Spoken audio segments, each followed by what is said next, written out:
It was a bright Saturday morning in the small town of Willow Creek, where the local farmers' market filled the streets with the smell of fresh bread, roasted coffee, and the sound of laughter. Families walked hand in hand, vendors greeted regulars, and for a few peaceful hours, life felt simple and kind. But in the middle of that calm, one man's hate was about to shatter everything. Ray Henson, a 42-year-old mechanic with a history of short tempers and long grudges, stomped his way through the crowd. He was angry about the new town policies, changes that he believed were ruining Willow Creek. He didn't care to know that those changes included better housing for low-income families, new youth centers, and grants for small businesses. All he knew was that the man behind them was someone he didn't like, a black man named Marcus Hale, the town's newly elected mayor. Marcus Hale was everything Ray wasn't: calm, intelligent, and respected. At 40, he carried himself with quiet authority, always in a crisp shirt, always with a kind word, and always with a steady smile that disarmed even his critics. He had grown up in Willow Creek, left for college, and returned years later to make his hometown better. That morning, Marcus had decided to visit the farmers' market without his security team. He believed in being among his people, listening to their concerns face to face. He wore jeans, a light blue shirt, and a baseball cap. To most, he looked like any other local man doing his weekend shopping. Ray didn't recognize him. He spotted Marcus near the fruit stand, laughing with an elderly woman about the size of the strawberries. To Ray, the sight of a confident black man smiling in his town made his blood boil. The dark thoughts that had been festering inside him for years found a spark. He walked straight toward Marcus, his fists clenched and jaw tight. "Hey!" Ray barked. "Watch where you're standing. People like you shouldn't be blocking the way." Marcus turned calmly. "Excuse me? I didn't realize I was in your way. My apologies." His voice was gentle, measured, the tone of a man used to calming storms before they began, but Ray wasn't looking for calm. "You people think you own the damn place now, huh? Acting like you belong here." A few nearby shoppers froze. Conversations stopped. The air grew heavy. Marcus could feel eyes on him, waiting to see how he would respond. He took a slow breath. "Sir," he said evenly, "there's no need for that kind of talk. Let's not make a scene." Ray's anger twisted into something darker. "Scene," he spat. "You think you can talk down to me? You ain't better than anyone here." Marcus started to take a step back, but before he could, Ray's fist shot forward, a hard punch that landed squarely on Marcus's jaw. The crack of it echoed down the street. Gasps rippled through the market. The elderly woman screamed. Marcus stumbled, catching himself against the fruit stand, his hat falling to the ground. For a moment, time froze, and then a voice shouted, "That's the mayor." Ray blinked. "What?" Another man, holding a cup of coffee, stepped forward. "That's Mayor Hale, you idiot." The color drained from Ray's face. He looked again, really looked, and recognition hit him like a wave. The calm, intelligent eyes. The familiar voice from the town meetings he'd ranted about. The man he'd just punched wasn't some stranger. It was the leader of Willow Creek, the man the whole town admired. The crowd closed in. People yelled. Some filmed with their phones. Others moved to help Marcus, who wiped his mouth with the back of his hand, blood glinting under the sunlight. Police officers who had been stationed nearby rushed in. Ray didn't resist when they grabbed him. His legs had gone weak. "Mr. Mayor, are you okay?" one officer asked. Marcus nodded slowly. "I'll be fine. Make sure no one else gets hurt." His voice was calm, but his eyes, for the first time, carried a quiet sorrow. As Ray was handcuffed and led away, the crowd parted in silence. He tried to speak, to apologize, but the words choked in his throat. Shame weighed heavier than any punch he'd ever thrown. Hours later, at the police station, Marcus arrived to give his statement. Everyone expected him to press charges. He had every right to. But instead, he said something that stunned the room. "I don't want him jailed," Marcus said quietly. "I want him to sit with me. Tomorrow morning. We'll talk." The next day, in the mayor's office, Ray sat across from Marcus, eyes down, hands shaking. "I don't know what came over me," he muttered. I've been angry for so long. About everything." Marcus folded his hands. "Anger can build walls, Ray. I know what it's like to be underestimated, to feel powerless. But hate doesn't make things better. It only eats you from the inside." Ray looked up, tears in his eyes. "Why didn't you press charges?" "Because," Marcus said softly, "if we keep punishing hate with more hate, it never ends. Someone has to break the cycle." For the first time, Ray truly saw the man he had punched, not just his skin color, not just his title, but his humanity. Months later, Ray could be found helping out at the community center Marcus had built. He never became a saint, but something in him changed. Whenever people asked why he volunteered there, he'd simply say, "Because I once hit a man who showed me mercy." And in that small town of Willow Creek, where hate had once stained a sunny morning, compassion had taken root, one act of grace at a time. It had been 6 months since that unforgettable morning at the Willow Creek Farmers Market. The story had spread far beyond the town, picked up by local news, then by national outlets, then by people all over the internet. Some called Marcus Hale a saint. Others said he was too forgiving. But in the heart of Willow Creek, what mattered most wasn't what the world thought, it was what had changed inside the town itself, and what had changed most was Ray Henson was no longer the man who stormed through crowds with a clenched jaw and hate boiling under his skin. These days, he woke up early, put on a clean shirt, and went to the community center every morning. The same center he once mocked as a waste of taxpayer money. Now he helped fix leaky pipes, painted walls, taught kids how to repair bikes, and even stayed late when no one asked him to. But no matter how much good he did, there was one thing he couldn't shake: the memory of that punch. It haunted him. Every time he saw Marcus Hale walk through the town, smiling, shaking hands, talking to shop owners, guilt pressed heavier on his chest. Marcus never mentioned the incident again. He treated Ray like any other man, even greeting him warmly whenever their paths crossed. That kindness made it harder, not easier. One cold morning, the mayor visited the community center unannounced. The kids swarmed him as soon as he walked in, shouting, "Mayor Hale! Mayor Hale!" He laughed and crouched down to greet them, handing out small notebooks with the town seal embossed in gold. Ray stood at the back of the room, wiping his hands on a rag, watching. After the kids ran off, Marcus looked up and spotted him. "Ray," he said with a warm smile, walking over. "How's the plumbing holding up?" "Better now," Ray muttered. "Fixed the pressure valve this morning." Marcus nodded. "Good work. You've really turned this place around." Ray forced a small smile, but his eyes fell. "I'm trying," he said quietly. "But I don't think I'll ever make up for what I did." Marcus studied him for a moment, his expression unreadable. "You're not trying to erase what happened," he said. "You're learning from it. That's what matters." Ray shook his head. "You don't understand, Mayor. When I hit you, I didn't just hit a man, I hit everything that was good about this town. I put hate into a place that didn't deserve it." Marcus placed a hand on his shoulder. "Then take that same energy," he said softly, "and keep putting good back into it. That's how you make peace with your past." Ray looked up, eyes wet. "You really forgive me?" Marcus smiled. "I forgave you the moment I saw fear in your eyes. Hate doesn't vanish overnight, Ray, it fades when someone shows it doesn't win." The words stuck with Ray for days. A week later, the town held its annual Willow Creek Renewal Day, where volunteers gathered to clean up parks, plant trees, and celebrate community progress. The mayor gave his usual speech, humble, powerful, full of heart. But when he finished, he surprised everyone. He stepped aside and gestured toward the stage. "Today," he said, "I want someone else to speak. Someone who's shown that change is possible when you face yourself honestly. Mr. Ray Henson." The crowd murmured. Some people gasped. A few even whispered, "Isn't that the guy who?" Ray walked up to the microphone, his hands trembling. He hadn't expected this. He looked out at the hundreds of faces, some familiar, some wary, all waiting. "I don't deserve this," he began, voice low but steady. "6 months ago, I did something terrible. I let anger and ignorance guide my hands instead of my heart. I hurt a man who didn't deserve it, a man who could have ruined my life, but instead, he taught me something." He took a breath. "He taught me that forgiveness isn't weakness. It's power. The kind I never understood before." The park was silent.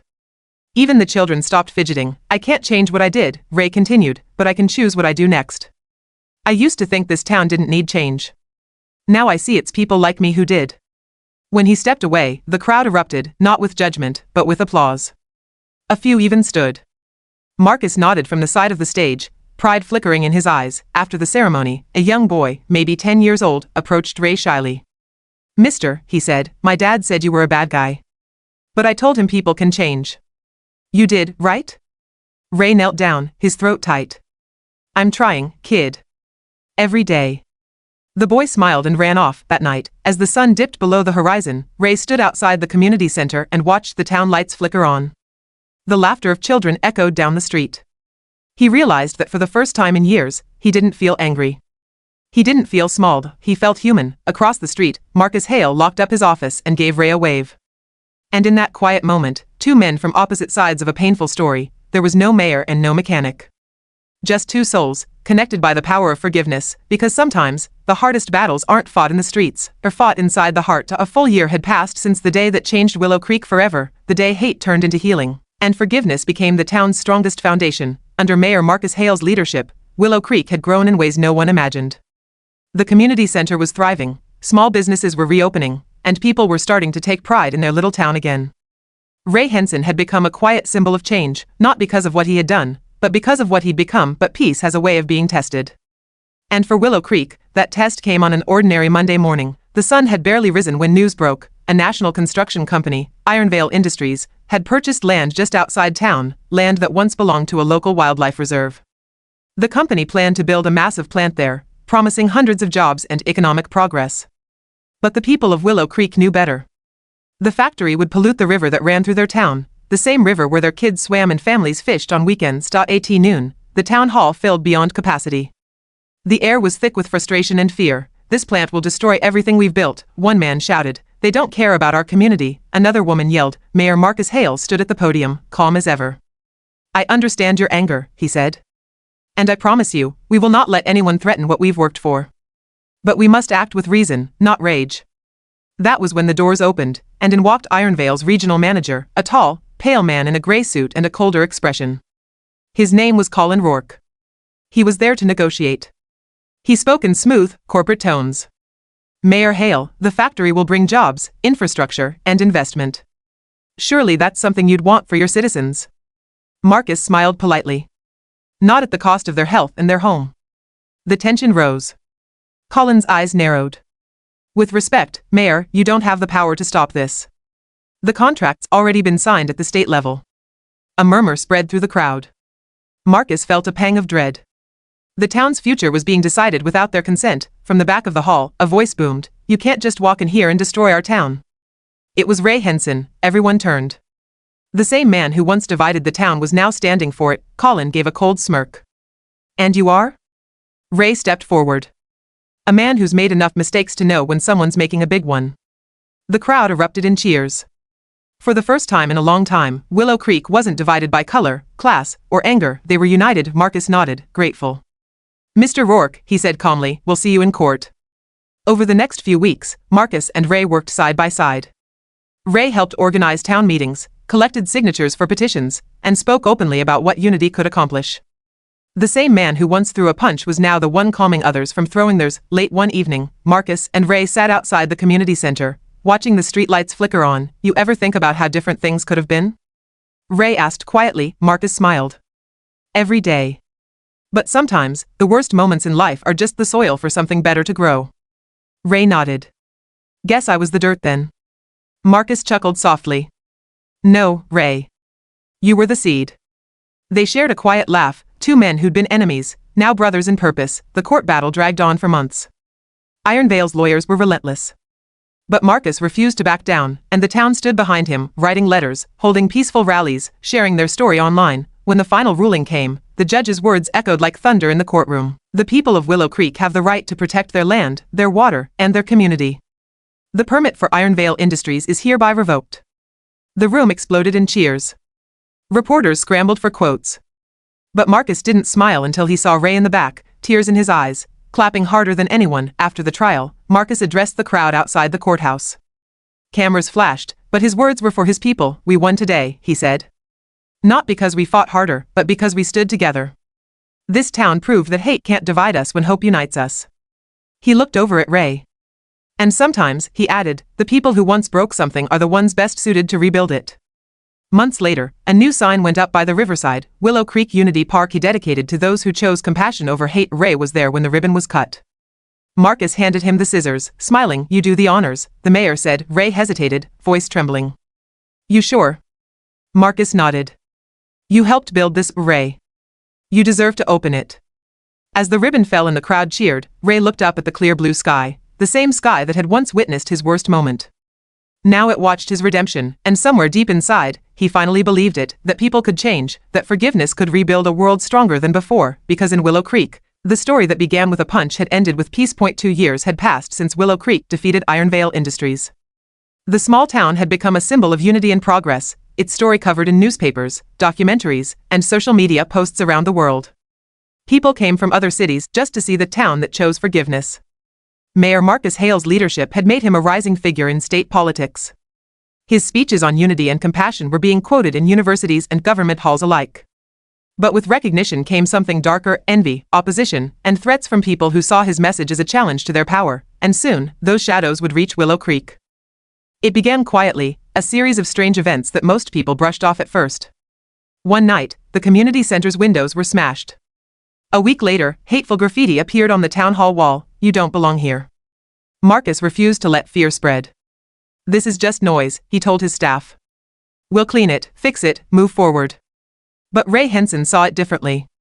He'd been around long enough to recognize when hate was starting to grow roots again. One evening, as he was locking up the community center, Ray noticed a car parked across the street, dark windows, engine running, headlights off.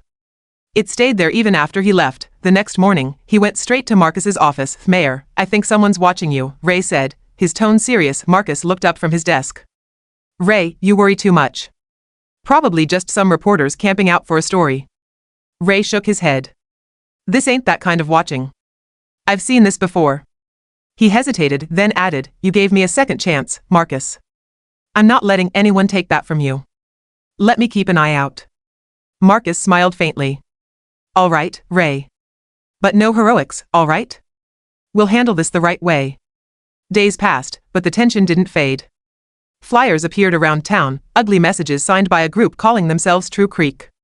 They claimed Marcus was changing the town's values and bringing outsiders in. At a late-night council meeting, Marcus slammed the papers on the table.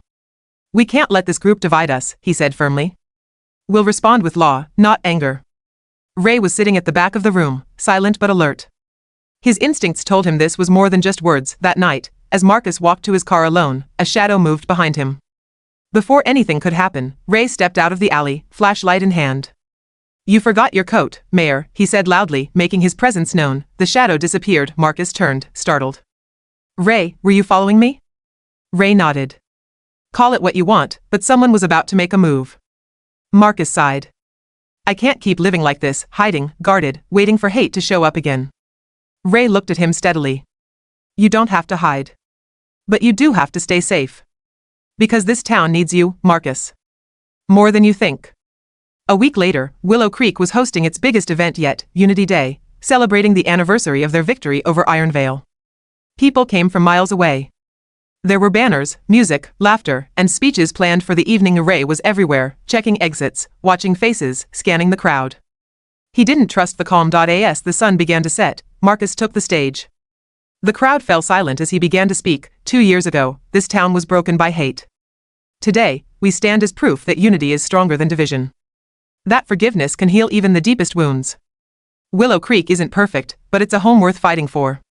Applause filled the park. But amidst the cheers, Ray caught something, a glint of metal from the edge of the crowd.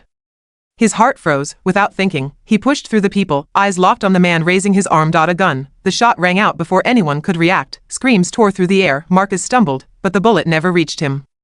Ray had thrown himself forward, slamming into the shooter and knocking him to the ground. The gun clattered away as officers tackled the man. Marcus rushed over, eyes wide. "Ray." Ray was on the ground, bleeding from his shoulder. He managed a weak grin. "Guess. I still owed you one." "Don't you dare talk like that," Marcus said, his voice breaking. "Stay with me, Ray."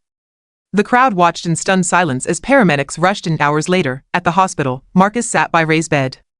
The doctors said he'd be fine. The bullet had grazed him, missing anything vital. But the scare had shaken the mayor deeply. When Ray finally woke up, Marcus was there, exhausted but smiling. "You saved my life, Ray." Ray smirked. "Yeah, well, you saved mine first. Just evening the score." They both laughed softly, the kind of laugh that comes after tears. The next morning, the news spread: attempted assassination on Willow Creek's mayor, stopped by local hero. The shooter was revealed to be part of the extremist group True Creek. His plan had been to send a message. But instead, the only message that reached the world was this: that hate may try to return, but courage and unity would always stand in its way. Weeks later, when Ray recovered, Marcus held a small ceremony in front of the whole town, for his bravery, and for proving that redemption isn't just a word, it's a way of living. Marcus said, "I am proud to present Ray Henson with the Willow Creek Medal of Honor." The crowd erupted in cheers. Children waved flags, people cried, and for a moment, time seemed to stop. Ray stood there, medal around his neck, eyes glistening. "I'm no hero," he said into the mic. "I just did what a friend would do." He looked over at Marcus. "This town gave me a reason to be better. I won't ever forget that night, as the two men stood under the stars by the quiet river, Marcus said softly, "You know, Ray, I used to think forgiveness was the hardest thing I'd ever done. But now I realize, trusting again, that's even harder. And you made it possible." Ray smiled. "Guess we both learned something from that punch, huh?" Marcus chuckled. "Yeah. That one punch started everything." The wind rustled the trees, carrying with it the laughter of a town that had once been broken, now whole again, and Willow Creek, scars had turned into stories, and enemies had become brothers, and as the night deepened, one truth shone brighter than ever: hate can start a fight. But only love can finish it.